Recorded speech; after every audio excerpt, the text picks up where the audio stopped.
drama also wonders if what we saw was junk this time around. Ayat Akhtar's junk is at Lincoln Center, and it's directed by Doug Hughes. Its 1985 and junk dealmaker Robert Merkin uses a mixture of junk bond marketing and insider trading schemes to help nouveau riche Israel Heinemann take control of a three-generation family-owned Everson Steel Company in Pennsylvania. Merkin realizes that debt is actually an asset, and junk bond trading is a way for Jews and others formerly excluded from the WASP-controlled Club of Wall Street to become the new elite. His wife is also very astute, but she's less willing to take chances on shady business partners and bending the rules. And, will this guy be a success, and what's the real morality here? And even though I have no training in economics, and I couldn't understand to explain it later, but the way this is staged, you see the interactions between the characters, and you understand how the money is trading and how people are becoming richer or poorer on it. Yeah, this is really exciting. It explains Milken and Brodsky, all those people, Wolf of Wall Street. So I found this fascinating because I don't understand it either. But it was very suspenseful, and there was lots of double dealing and backstabbing. You never knew who to trust and who not to trust, and you're kind of rooting but not rooting, and you don't know who to root for. And it was very exciting, and it had an interesting conclusion. And the actors, Steve Pasquale, Henry Strom, and Joey Slotnick and Ido Agaher. I really enjoyed this immensely, but we'll let him mark at the last So word. did I, and it felt very Shakespearean in the sense of, who's controlling the kingdom, in this case, the kingdom of money. So I really recommend it. Rajiv Josephs described the night at the Atlantic Theater Company, directed by Giovanni Sardelli, shows that you can't escape your fate, but you can still end up where you belong. Fact and fiction are interwoven to make a fascinating play. Time and place skip around to tell the story of Isaac Babel, this famous Russian Jewish writer. It opens in 1920 with Russia at war with Poland. Isaac is a journalist who is approached by Nikolai, a factual soldier who does not embellish the truth, but finds Isaac's clever lies entertaining, so they become strange friends. Isaac is writing his thoughts down in a journal diary. The diary changes hands and figures prominently in the story as it connects all the various elements. We meet Nikolai's wife Yevgenia, who has a predilection for predicting the future, which usually includes a war. She has a granddaughter, Uzila, who likes to sing and dreams of escaping to the West. Nikolai is in charge of Bureau 42 and enlists the help of no-nonsense Vova to make sure his granddaughter doesn't end up escaping to the West. He is compromised when he eats too much of truth-inducing soup. 2010, there is a plane crash with all the important Polish governments on board. A journalist escaping with her life takes refuge in a rental car agency run by Felix. I love the way the story meanders all over the place, and much is made of truth and lies. Makes you think of the alt news going on today, with times being just as dangerous. And the cast with Danny Burskin as a dead ringer, Isaac Babel, Zach Grenier, Tina Banco, Nadia Bowers, Max Gordon-Moore, Rebecca Nomi Jones. This is really so good. It didn't feel like a 3-hour play. I just wish that the woman next to me didn't find new ways to make noise at the theater. But this is a major happy face. It's so interesting. In the new group's production, Downtown Race Riot, written by Seth Zvi Rosenfeld and directed by Scott Elliott, a race riot is scheduled to occur in Greenwich Village in 1976. Teenage Jimmy Peanuts Shannon is torn between protecting his Haitian-American friend Marcel or protecting his junkie mom, Mary Shannon. His older sister Joyce seems very butch, but she has a thing for Marcel. So it's really like, in a dangerous situation, who do you take care of? Is there any way you could protect both friend and mom, or do you have to sacrifice one for the benefit of the other? And I thought it was really brilliantly acted. I think Chloe Sevigny as the junkie mom is great, And someone who's a newcomer to me, David Levi, as the son, was also wonderful, as were everybody else. Yeah, I love this play because to me it was such an incredible conflict. I mean, here's this guy. I mean, obviously he loves his mother, even though his mother is completely worthless. But no, she's not. She's actually a pretty good mom. Yeah, but I mean, as far as being a junkie and raising him goes, I mean, he basically had to raise himself. But she does give good advice to other people, and she's the mom that everybody finds kind of cool and helpful. Yeah, which is why. I mean, the friends, they pretend to like her, but they're kind of setting her up. And it's just, really, it's like, what's he going to do? Because he really is between a rock and a hard place. And his friend is having a thing with his sister. And his sister seems very put together. I mean, that's just good. Even though they got a messed up mom, the kids are very moralistic and good people. So that's just it. They're good people, and yet they're surrounded by all these bad elements. And how do you escape these things? And because they're older gangsters that seem to be controlling the young kids and their desires to be kind of with it and part of the gang. And it's just that these older guys who we never see are really dangerous. And that's what the big trouble is. Well, Seth V. Rosenfeld has written a wonderful play. I mean, this is just, we both agree on this. So, see this one.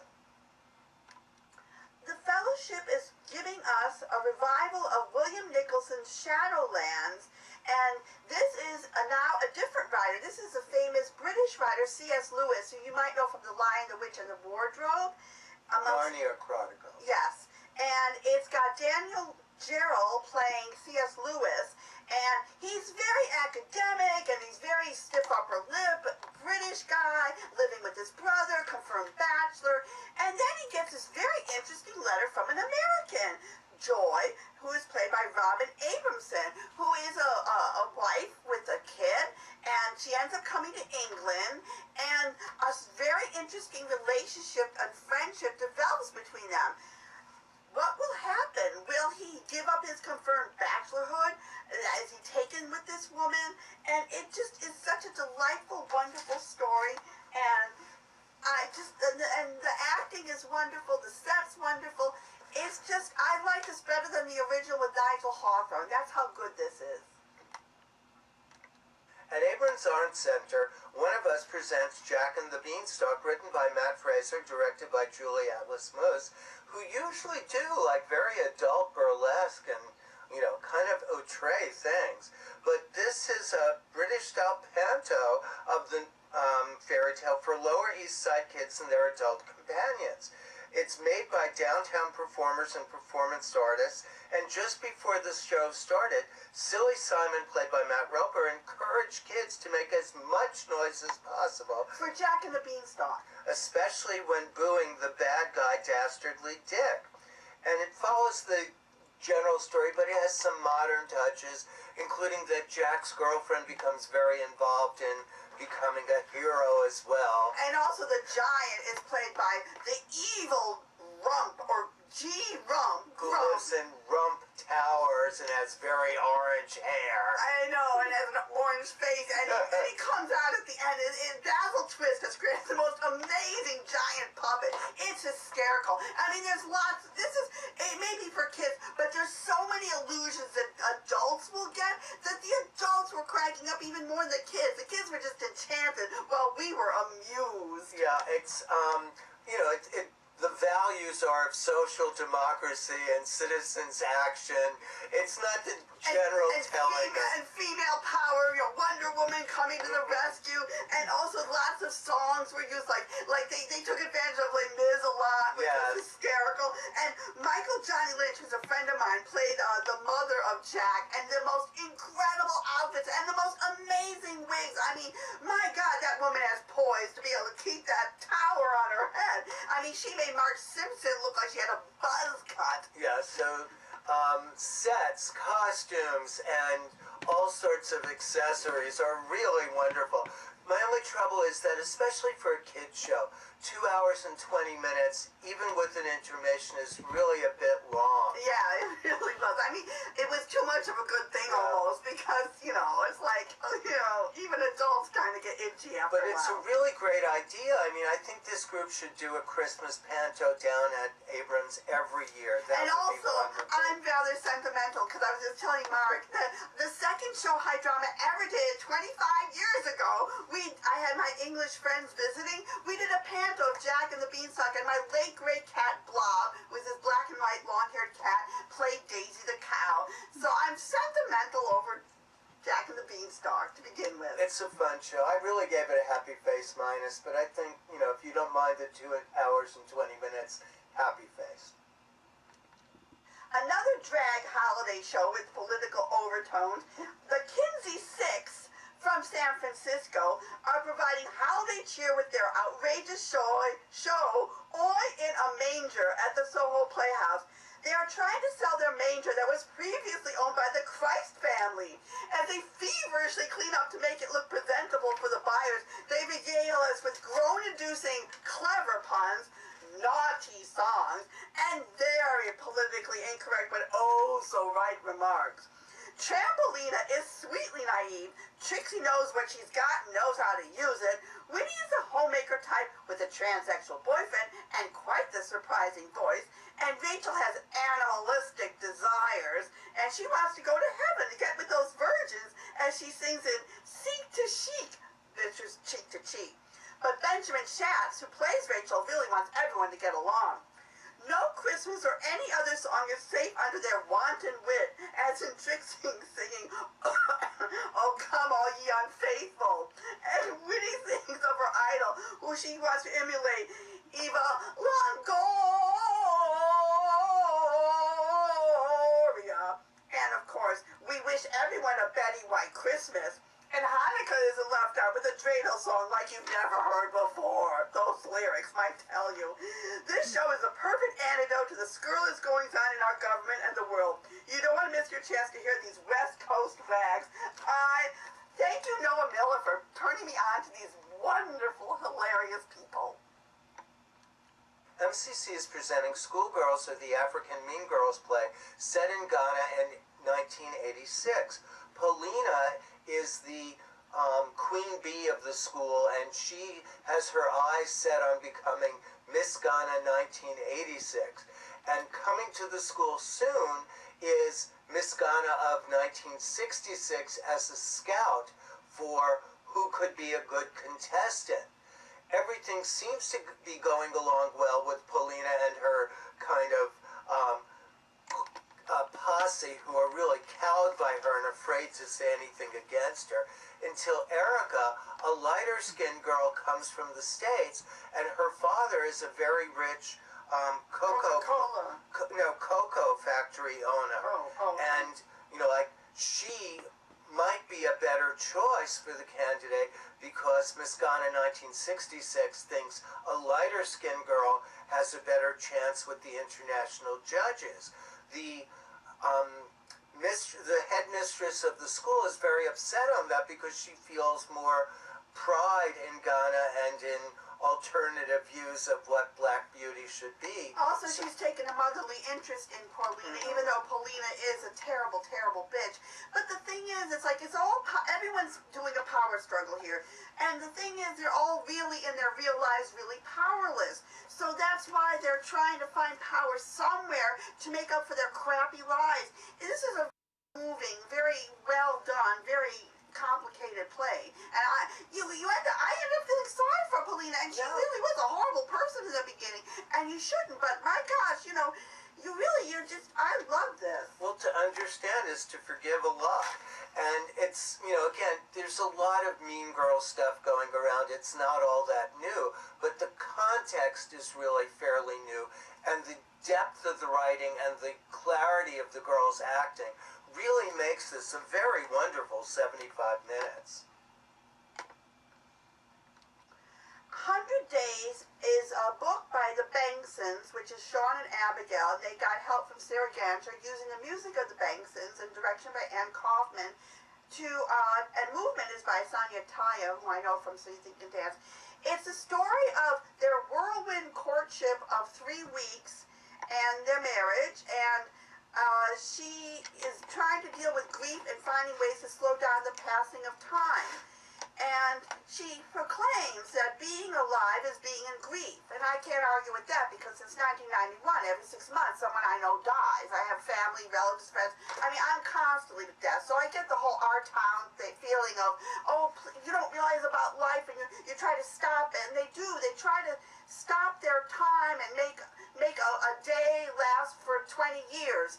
And, you know, it's because she's worried that everyone's going to die and he's going to die, and she runs away and there's a car accident but for some reason I was not very moved by this. Maybe because I understood it more than most people, and which you think I would make it more moving to me. I don't know, but I just think it needed a little bit more something because she never got specific about what happened to her family that caused people to die or go mad or whatever. So I'm giving it a mixed face plus, and most people liked it and were very moved by it, but not me.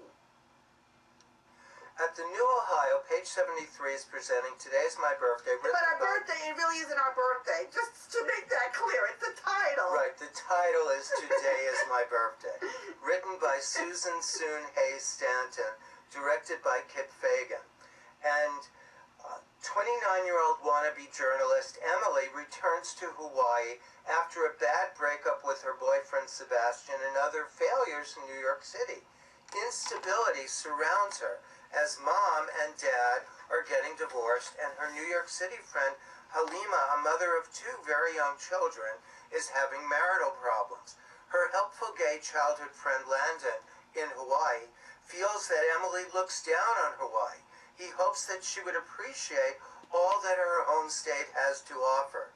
Indeed, her possibility of a true rebirth there can only come when she accepts this. And I've got to say, it's at the New Ohio Theater, and Dane Laffrey has taken over and reconfigured the entire thing.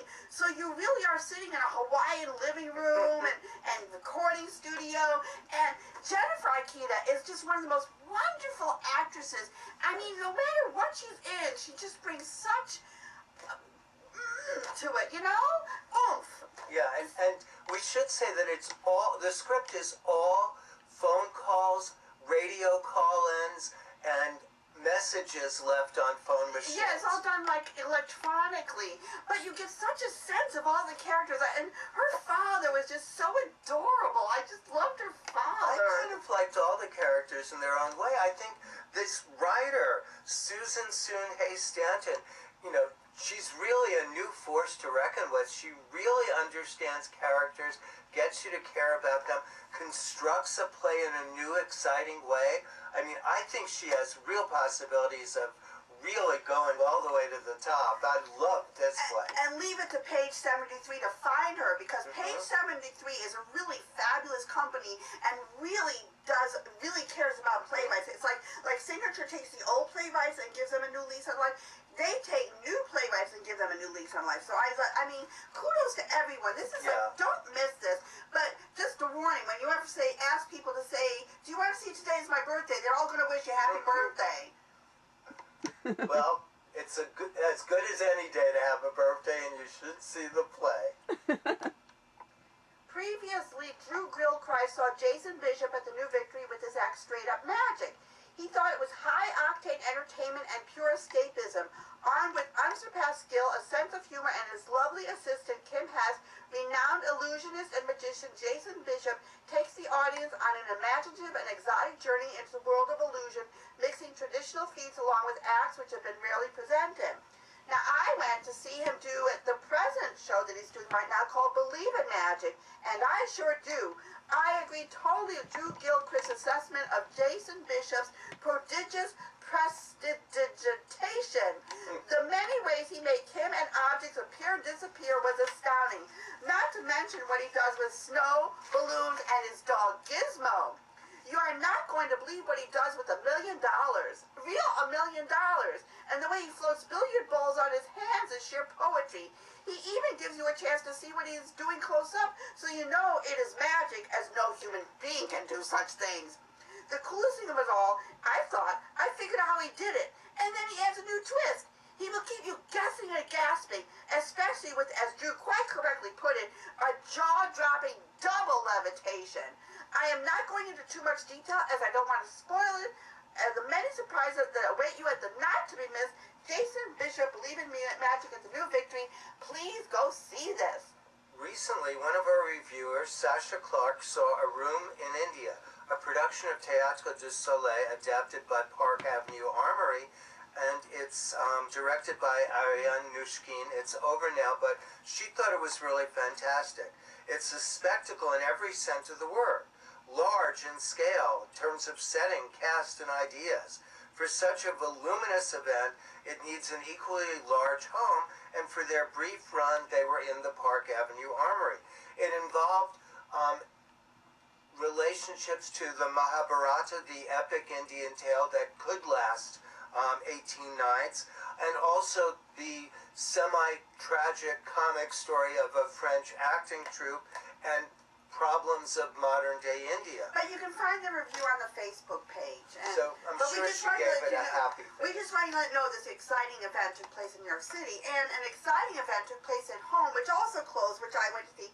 Geoff Sobelle at BAM did Home, and he ended up getting the entire audience, myself included, involved in this wonderful show about, we see a home getting a house getting constructed on the stage, and we go up and down, and then people appear and disappear and change and get older, and it's the life of the house, the lifetime of a house, and it was magical. And so just go to the Facebook page and go to BAM and check out what's going on there, Happy Face. And also, I messed up, so I will be talking about Peter Pan on the Facebook page, but Bedlam is doing Peter Pan at the Duke, and it's the wonderful story of Peter Pan done with the Bedlam, which is always just turns everything into the most enchanting story imaginable. So do check out Peter Pan in Bedlam. On Broadway at the Hudson Theater, you could see The Parisian Woman, written by Beau Willimon from Henri Becque's La Parisienne, and it's directed by Pat McKinnon. Pam McKinnon, sorry. It stars Uma Thurman as Chloe, a woman who's true to her husband Tom, played by Josh Lucas, in her fashion. She's an attractive and intelligent woman whose life of leisure involves rather complicated love affairs. She's grown tired of Peter, a rich banker, and he's become incredibly jealous. He suspects a new lover may be distracting her. But she's really trying to work to get her husband a high-level government judgeship, and she's sort of using her influence on her friend Jeanette, who's sort of played by Blair Brown, who's like a Republican hostess who's very the hostess connected. With the mostess. Exactly. Yes. But her political sympathies are really closer to Jeanette's daughter Rebecca, who wants to establish her own career as a Democrat. And it's really intriguing to see how this woman will manage to help herself and help her husband. Yeah, this was a very, devious play. I mean, the people were very devious, and also how they do, allude to the fact that this is a Trump presidency, yes. And they're trying to kind of cope with being a Republican and yet having this hideous person in the White House and saying, well, even though we have him, the country will still be okay. So it's kind of hopeful, and it's fun to see all these, despicable characters playing around. I enjoyed it. Well, I liked it mostly as this portrait of a marriage that is very unconventional but works. Right, and Uma Thurman and Josh Lucas are very nice on stage, and of course I just love Blair Brown ever since Molly died, and Philippa Sue. Yes. Yes, Steve was called the Lucky Man. Yes. And now for plays closing. Let's hope there's no issues with sound and picture this time around. I'm seeing Peter Pan on December 19th, so look for the review on our Facebook page.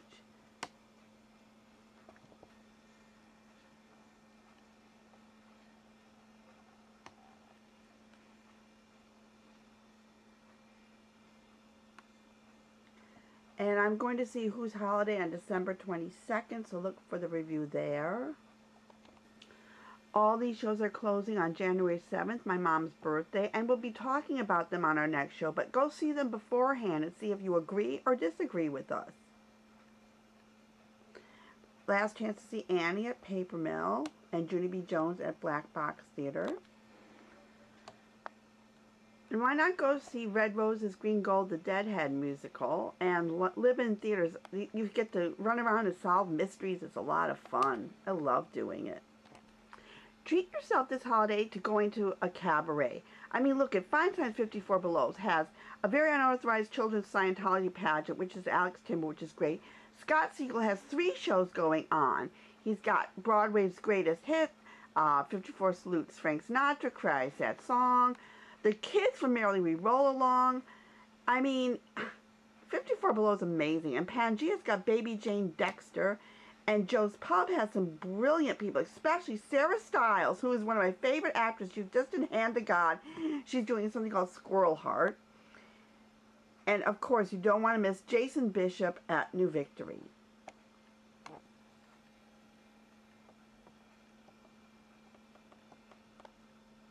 And 5090's 59th Street. Alan Harris is in Cross That River and A Regular Little Houdini. I'm seeing both of them, so again, the review will show up on the Facebook page. And Symphony Space has National Theatre Live's Follies going on. And The Enchantment of Mr. Mole has Eileen Kristen in it from Soap Opera People. And Irish Rep is doing It's a Wonderful Life. Good stuff going on at Theatre for the New City. And La Mama. The Brick. BAM's on hiatus till January.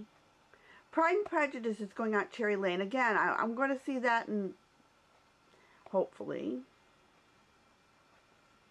Blessed Unrest is going to be at the Flea doing The Snow Queen. That's Mark's favorite company. Under the Raiders coming in. And at Laura Pell's, you've got The Last Match. And Lincoln Center, you've got The Wolves. And, of course, Junk is going on until January 7th. Big Apple Circus is in town. Check the schedule for when they're doing stuff. And these are reviews that close that we did on Facebook. So you can read the reviews on Facebook.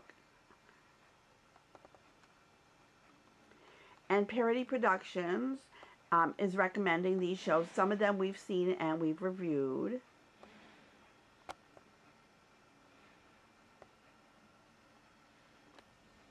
And some last minute items I forgot to talk about.